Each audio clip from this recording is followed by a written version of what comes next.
than the bottom 125 million Americans. That's wrong. That's immoral. That should not be the case when we got 500,000 people sleeping out on the streets, when we have kids who cannot afford to go to college, when we have 45 million people dealing with student debt. I can't think of ways that would make it easier for Donald Trump to get reelected than listening to this conversation. It's ridiculous.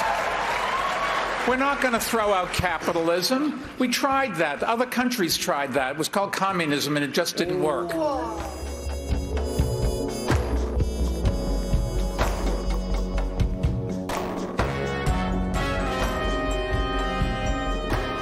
I'd like to talk about who we're running against.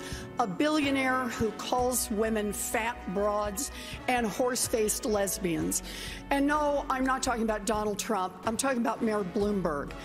Democrats are not going to win if we have a nominee who has a history of hiding his tax returns, of harassing women, and of supporting racist policies like redlining and stop and frisk. Look, I'll support whoever the Democratic nominee is, but understand this.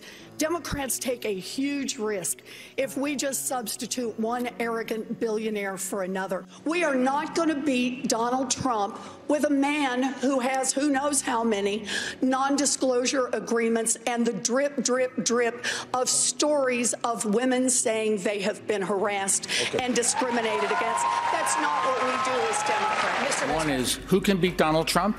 And number two, who can do the job if they get into the White House? And I would argue that I am the candidate that can do exactly both of those things.